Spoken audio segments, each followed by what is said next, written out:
Hello friends, good morning. നമ്മുടെ Kerala TV സീരിയലിലേക്ക് എല്ലാവർക്കും സ്വാഗതം.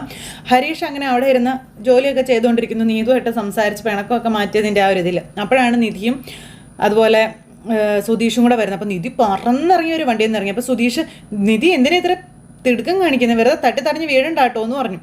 ഭയങ്കര സന്തോഷം. അല്ല, ഇങ്ങോട്ട് വന്നതിൻ്റെ കാണണമെന്ന് ഇത്ര നിർബന്ധം, സുഭാഷ് ചേട്ടൻ എന്തായാലും വീട്ടിൽ തന്നെ കാണത്തില്ലേ എന്ന് ചോദിച്ചു.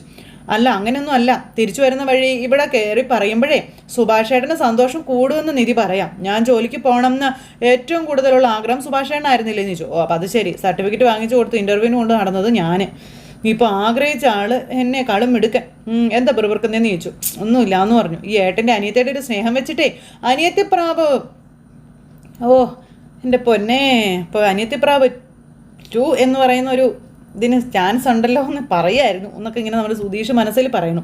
പിന്നെ അവിടെ ചെന്നു അവിടുത്തെ പണിക്കാരോട് എന്തിയ സുഭാഷ് ചേട്ടൻ എന്ന് ചോദിച്ചു. അപ്പോൾ അവർ സുഭാഷ് ചേട്ടനെ കാണിച്ചു കൊടുത്തു.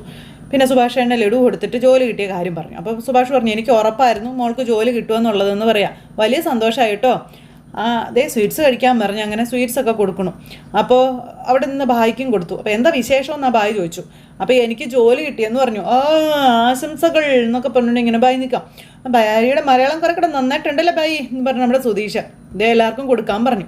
അങ്ങനെ എല്ലാവർക്കും ബില്ലോട് കൊടുപ്പിക്കാം. ഇനിയിപ്പോൾ 2 മാസത്തിനുള്ളിൽ ഈ ജോലികളും കാര്യങ്ങളൊക്കെ തീരുമെന്നാണ് പ്രതീക്ഷിക്കുന്നതെന്ന് പറഞ്ഞു.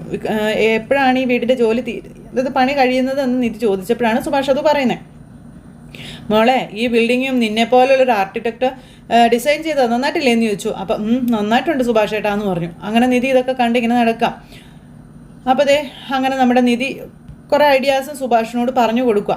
അപ്പോഴേക്കും അങ്ങോട്ടേക്ക് ഇവർക്ക് ചോറും കൊണ്ട് വരുന്ന പുള്ളിക്കാരി വന്നു. ആ പെൺകുട്ടി സുഭാഷ് ചേട്ടാ എന്ന് പറഞ്ഞ് വിളിച്ചാൽ വരുന്നത്. സുഭാഷ് ചേട്ടാ ഇതാരാന്ന് സുധീഷ് ചോദിക്കാം. അപ്പോൾ എൻ്റെ പെങ്ങളാ ചാന്ദിനി, നാട്ടിൽ നിന്ന് വന്നതാണെന്ന് പറയണു. അപ്പോൾ അതെ അല്ലേ, ബംഗാളി മാത്രമേ അറിയുള്ളൂ, അപ്പോൾ ഹിന്ദി നന്നായിട്ട് അറിയാമെന്ന് പറഞ്ഞു. മലയാളം കേട്ടാൽ മനസ്സിലാവുകയും ചെയ്യും, മലയാളം കുറേശ്ശെ പറഞ്ഞു തുടങ്ങുമെന്നൊക്കെ പറഞ്ഞു. അപ്പോൾ അങ്ങനെ ഇവർ സംസാരിച്ചുകൊണ്ട് നിൽക്കുമ്പോൾ ചാന്ദിനിയെ കണ്ട സന്തോഷം. ചാന്ദിനി, ഇത് സുഭാഷ് ചേട്ടൻ്റെ ചോട്ട ബൈ സുധീഷ്, അത് സുധീഷിൻ്റെ ഭാര്യ എന്നൊക്കെ പറഞ്ഞു. അങ്ങനെ ഓരോ കാര്യമൊക്കെ ഹിന്ദിയിൽ ചോദിക്കുമ്പോൾ നമ്മുടെ സുധീഷ് ഇങ്ങനെ ഇതായിട്ട് നിൽക്കുക. അല്ല, സുഭാഷ് ചേട്ടന് കല്യാണമൊന്നും ആയില്ലേ എന്നാണ് ചോദിച്ചത്. അപ്പോൾ ഞങ്ങളിപ്പോൾ നോക്കിക്കൊണ്ടിരിക്കുന്നുണ്ട് എന്ന് സുധീഷ്. ഉടനെ ശാദി ഹോക, ടീക്കെ എന്ന് പറഞ്ഞുകൊണ്ട് ആ പെൺകുട്ടി കാണിക്കുന്നു. അല്ല, നിങ്ങൾ കഴിച്ചോന്ന് ചോദിച്ചു. വീട്ടിൽ പോയി കഴിച്ചോളാമെന്ന് നിധി പറഞ്ഞപ്പം ഇവിടെ നിന്ന് കഴിക്കാം ഓക്കെ ആണോ എന്ന് ചോദിച്ചു.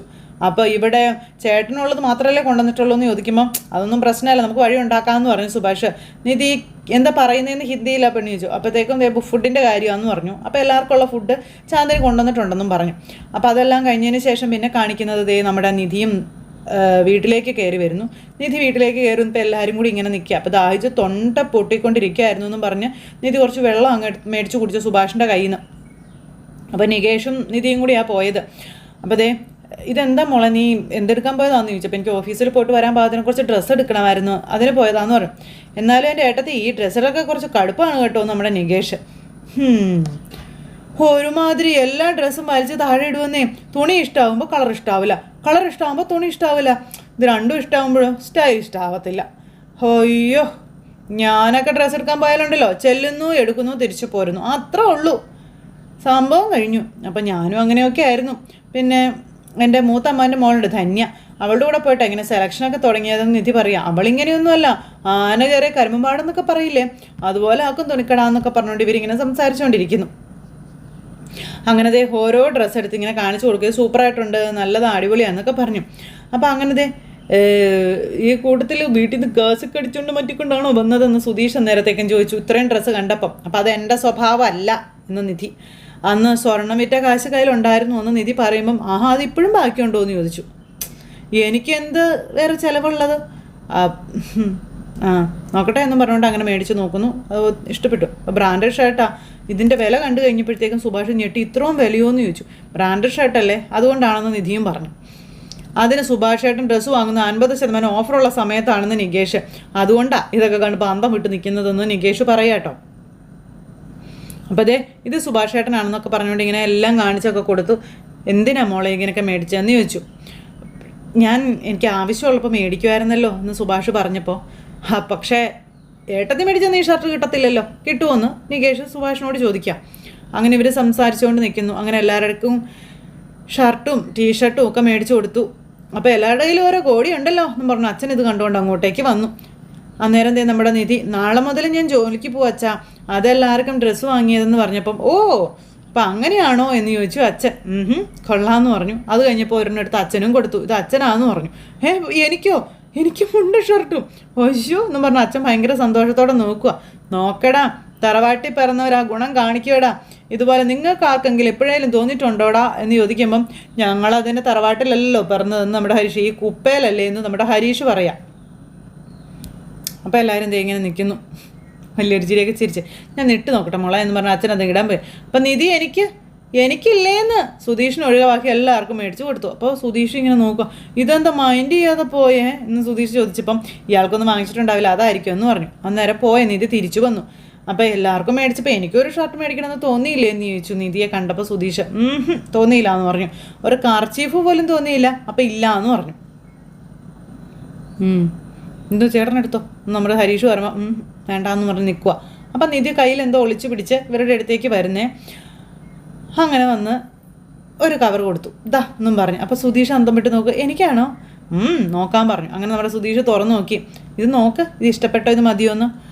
അപ്പോൾ അതെടുത്ത് നോക്കി. അപ്പോൾ ഇതെല്ലാം എടുത്തുകൊണ്ട് വയ്ക്കേ, ഓണത്തിനിടാവുന്ന സുഭാഷ് ഏട്ടൻ പറഞ്ഞു. പയ്യടാ, നാളെ കോളേജിൽ പോകുമ്പോൾ ഞാൻ ഇതിട്ടുകൊണ്ട് പോകും, ഓണത്തിന് എനിക്ക് വേറെ എടുത്ത് തന്നാൽ മതി എന്ന് പറഞ്ഞു. അപ്പം നീ ഇട്ടോടാ, ഓണത്തിന് ഞാൻ നിനക്ക് വേറെ വാങ്ങിത്തരുമെന്ന് നമ്മുടെ നിധി. കണ്ട എന്ന് പറഞ്ഞുകൊണ്ട് നമ്മുടെ നികേഷ് ഇങ്ങനെ നിൽക്കുന്നു. ഇന്ത്യ അകത്തേക്ക് കയറിപ്പോയി.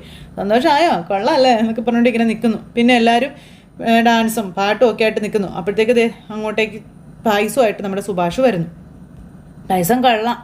അപ്പോൾ ഒരു സ്പൂൺ പഞ്ചസാര കൂടുതലിട്ട് ഒരു പാൽച്ചായ പോലും നിങ്ങൾ ഉണ്ടാക്കി തന്നില്ലല്ലോ ദുഷ്ടാ. ഇപ്പം നിധിക്ക് ജോലി കിട്ടിയപ്പോൾ പായസം വെച്ചേക്കുന്നല്ലേ. അപ്പോൾ അതും ഇരുന്നവന് നരാപകല വ്യത്യാസം ഉണ്ടടാ എന്ന് സുഭാഷ് അന്നേരം സുധീഷിനോട് പറയാം.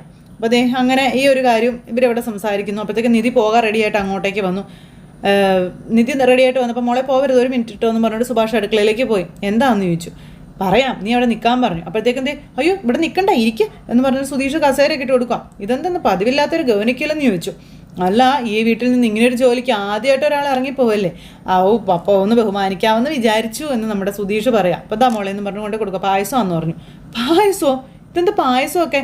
മോൾക്ക് ജോലി കിട്ടിയതിൻ്റെയാണെന്ന് പറഞ്ഞു. അപ്പോൾ കുറച്ച് കുടിച്ചു നോക്കിയപ്പോൾ നിധിക്ക് ഭയങ്കരമായിട്ട് ഇഷ്ടപ്പെട്ടു. അങ്ങനെ സുഭാഷ് അകത്തേക്ക് കയറിപ്പോയി. പിന്നെ ലഞ്ച് ബോക്സ് എടുക്കാനായിട്ട് സുഭാഷ് പോയി. അപ്പോൾ എല്ലാവരും നിധിക്ക് ചുറ്റിനും ഇങ്ങനെ നിൽക്കുക. എന്നിട്ട് ബെസ്റ്റ് ഓഫ് ലക്കൊക്കെ പറഞ്ഞ അനിയന്മാർ. അപ്പോഴേക്ക് സുഭാഷ് ചോറും പൊതിയൊക്കെ ആയിട്ട് വന്നു. അത് നിധിക്ക് കൊടുത്തു. അങ്ങനെ എല്ലാവരും കൂടെ യാത്രയാക്കുന്നു. ഈ സമയത്ത് നികേഷിൻ്റേതായ ഗിഫ്റ്റ് കൊടുക്കുന്നു. അപ്പോൾ അച്ഛൻ അങ്ങോട്ടേക്ക് വന്നു. ഒരു മിനിറ്റ് മോളെ പോലെ എന്നും പറഞ്ഞുകൊണ്ട് അച്ഛൻ്റെ ഗിഫ്റ്റ് കൊടുക്കുന്നു. മോള് പോകാൻ ഇറങ്ങിയോ എന്നൊക്കെ ചോദിച്ചു. അങ്ങനെ എല്ലാവരും സന്തോഷമായിട്ട് ഇങ്ങനെ നിൽക്കുക. കുറച്ച് കഴിഞ്ഞപ്പോഴത്തേക്കും നമ്മുടെ ലളിത അതിലെ വരുന്നു. ലളിത വന്നപ്പോൾ ഈ വീട്ടിൽ നിന്ന് പടക്കം പൊട്ടിക്കുന്നു അച്ഛ. ലളിത അന്നേരം ഇങ്ങനെ നോക്കുക കേട്ടോ, ഇതെന്താ ഇവിടെ നിന്ന് ഒരു പടക്കം പൊട്ടിയിൽ, അപ്പോൾ ഇത് എന്നാണോ താനീ കാണിക്കുന്നതെന്ന് ചോദിച്ചുകൊണ്ട് വലിയ ഒച്ച വെക്കുക. അന്നേരത്തേക്കും ലളിത, എന്നാടി ഞങ്ങളുടെ മുറ്റത്ത് പൊട്ടിക്കുന്നതിന് നിനക്കെന്നാടി, പോയി പണി നോക്കടി, ഞങ്ങൾ വേണമെങ്കിൽ അങ്ങോട്ടും പൊട്ടിക്കുമെന്നൊക്കെ പറഞ്ഞു. അപ്പോഴത്തേക്കും തൊട്ടടുത്തുള്ള 2 വീട്ടുകാരും കൂടെ അങ്ങോട്ടേക്ക് വന്നു. എൻ്റെ മരുമോളെ ആർക്കിടെക്ട് ഓർത്ത് വെച്ചോടി എന്നൊക്കെ പറഞ്ഞുകൊണ്ട് അച്ഛൻ അവിടെ കിടന്ന് ഒച്ച വയ്ക്കുക. അപ്പോഴത്തേക്കും ലളിത ഒന്നും മിണ്ടുന്നില്ല. അപ്പോഴത്തേക്കും നമ്മുടെ നികേഷ് ഒരു പടക്കം പൊട്ടിച്ച് അവരുടെ മുന്നിലേക്ക് അങ്ങ് ഇട്ട് കൊടുക്കുക. അപ്പോഴത്തേക്കും അച്ഛൻ്റെ കയ്യിൽ ഇരുന്ന് പടക്കം പൊട്ടുന്നു. അയ്യോ എന്ന് പറഞ്ഞുകൊണ്ട് ഓടി അങ്ങോട്ടേക്ക് ചെന്നു. അച്ഛൻ്റെ കൈ ചെറുതായിട്ട് പൊള്ളി. എന്ത് പറ്റി അച്ഛാന്ന് ചോദിച്ചു. അപ്പോൾ ഒന്നുമില്ല മോളെ എന്ന് പറഞ്ഞു അച്ഛൻ. നോക്കട്ടെ അച്ഛൻ കാണിക്കാൻ പറഞ്ഞു. ഒന്നുമില്ല മോളെ, നീ ജോലിക്ക് പോകാൻ നോക്കാൻ പറഞ്ഞു. അപ്പോൾ ലളിത, പടക്കത്തിൻ്റെ ഒരു കുറവേ ഉണ്ടായിരുന്നുള്ളൂ എന്നും പറഞ്ഞ് നിൽക്കുക. എൻ്റെ മോള് പോകുന്ന നേരത്ത് ശകുനി നിൽക്കുന്നത് മാറിപ്പൊടി എന്ന് അച്ഛൻ ഇങ്ങനെ നേരം പറയാം കേട്ടോ, അല്ലെങ്കിൽ പൊട്ടാത്തരത്തിൻ്റെ വാലിട്ട് ഞാൻ പൊട്ടിക്കും കേട്ടോ എന്നും പറഞ്ഞു. ഓ എന്ന് പറഞ്ഞു ലളിത, എന്ത് കാണാൻ നിൽക്കണം, വീട്ടിൽ പോടാമെന്ന് പറഞ്ഞുകൊണ്ട് എല്ലാത്തിനെയും പറഞ്ഞ് പേടിപ്പിച്ച് ലളിത അങ്ങ് പോയി. കാഴ്ച കാണാൻ നിൽക്കുന്നു. ലളിതയാണ് ആദ്യം കാണാൻ വന്നത്. പിന്നെ വന്ന് അവർ പറയാം. അപ്പോൾ അച്ഛനെ കയ്യിൽ നിന്ന് കാണിച്ച് അന്ന് നോക്കട്ടെ എന്ന് പറഞ്ഞു. എന്ത് കാണിക്കണം മോൾ, ഒന്നുമില്ല എന്ന് പറഞ്ഞു. മോള് പോകാൻ നോക്കാൻ പറഞ്ഞു. ആദ്യത്തെ ദിവസം സമയം വൈകിക്കണ്ട, ചെല്ലാൻ പറഞ്ഞു. അങ്ങനെ നിധിയെ നിർബന്ധിച്ച് പറഞ്ഞു വിടുക. സുധീഷും നിധിയും കൂടെ അങ്ങ് പോയി. അവർ 2 പേരും കൂടെ പോയി കഴിഞ്ഞപ്പോഴത്തേക്കും നമ്മുടെ നികേഷിനോട് ദേഷ്യപ്പെടും അച്ഛൻ പറഞ്ഞ അവൻ്റെ വെക്കിട്ട് കയറണ്ടാന്ന് പറഞ്ഞിട്ട് ഹരീഷ് നികേഷിനെ വിളിച്ചുകൊണ്ട് പോയി. അച്ഛൻ ഇങ്ങനെ നിൽക്കുന്നു. സുഭാഷ് അന്നേരം അവിടെ നിൽക്കുന്നു. അച്ഛൻ ഓടിപ്പോയി കൈയൊക്കെ കഴുകി. ഞാനേ മരുന്നെടുത്തുകൊണ്ട് വരാച്ചാന്ന് പറഞ്ഞു. ഒന്നും വേണ്ടടാ, ഒരു പടക്കം പൊട്ടിയതിൻ്റെ മരുന്നെന്ന് സുഭാഷിനോട് അച്ഛൻ ചോദിക്കുന്നു. ഇതിൻ്റെ പാട് നോക്കി പോകാനും പറഞ്ഞു. അങ്ങനെ അവർ പോയി. പിന്നെ കാണിക്കുന്ന നിധിയും സുധീഷും കൂടി ജോലിക്കായിട്ട് പോയിക്കൊണ്ടിരിക്കാം. അപ്പോൾ ഇങ്ങനെ വണ്ടിയിലിരുന്ന് പോകുന്ന കൂട്ടത്തിൽ ഈ അമ്പലത്തിൽ നല്ല പവർഫുള്ളായിട്ടുള്ള പ്രതിഷ്ഠയാണെന്നാണ് പറഞ്ഞത്. അപ്പോൾ ഓഹോ, അപ്പോൾ തക്കളെ താമസിച്ചിട്ടിരുന്ന ആൾക്ക് ഇവിടുത്തെ തിരുവനന്തപുരത്തെ അമ്പലത്തെ പറ്റിയൊക്കെ അറിയാമെന്ന് ചോദിച്ചു. അപ്പോൾ സുഭാഷ് ചേട്ടൻ പറഞ്ഞാണെന്ന് പറഞ്ഞു നിധി. അപ്പോൾ ഈ ദൈവങ്ങൾക്കിടയിൽ ശക്തി കുറഞ്ഞവരും കൂടിയവരൊക്കെ ഉണ്ടല്ലേ എന്ന് സുധീഷ് ചോദിച്ചപ്പം നിധി ഇങ്ങനെ ചോദിച്ചു. അയ്യോ അല്ല കേട്ടോ, ഞാൻ അങ്ങനെ ഉദ്ദേശിച്ചല്ല, അവർക്കിടയിൽ ഇങ്ങനെ ഡിസ്ക്രിമിനേഷനൊക്കെ ഉണ്ടല്ലോ എന്നൊന്ന് സംശയിച്ചതാണെന്ന് പറഞ്ഞു. അപ്പോൾ വന്നിച്ചില്ലെങ്കിൽ നിന്ദിക്കാൻ നിൽക്കരുതെന്ന് നിധി സുധീഷിനോട്. ഓ ആയിക്കോട്ടെ എന്നും പറഞ്ഞുകൊണ്ട് സുധീഷ്. പിന്നെ നിധി എന്താ, അല്ല ഫോൺ വിളിച്ചിട്ട് നിധിയുടെ വീട്ടുകാരോടൊക്കെ ഒന്ന് പറയാമായിരുന്നു ചോദിച്ചു. എന്ത്? അല്ല ജോലി കിട്ടിയ കാര്യമേ. ഞാനെന്തിനത് പറയണം? അവർക്കതുമായിട്ട് യാതൊരു സന്തോഷം ഉണ്ടാകാൻ പോകുന്നില്ല എന്ന് പറയാം. പിന്നെ അവരുടെ പ്രതികരണവും നിധി പറയുന്നു. അതുപോലെ നിധിയും സുധീഷും കൂടി ഇങ്ങനെ ജോലിക്ക് പോകുന്നതിനെ പറ്റിയുള്ള കാര്യങ്ങളൊക്കെ സംസാരിച്ചുകൊണ്ട് പോകുന്നിടത്ത് ഇന്നത്തെ കഥ അവസാനിച്ചു. അപ്പോൾ എല്ലാവരും കാത്തിരുന്ന് കാണണം കേട്ടോ. എല്ലാവർക്കും നല്ലൊരു ദിവസം ആശംസിക്കുകയാണെങ്കിൽ എല്ലാവരും തന്നെ സപ്പോർട്ടിനും സ്നേഹത്തിനും ഒത്തിരി നന്ദി അറിയിക്കുന്നു. അടുത്ത സൂപ്പർ ഹിറ്റ് കഥയുമേ കാണുന്നത് വരെ എല്ലാവർക്കും ടാറ്റാ.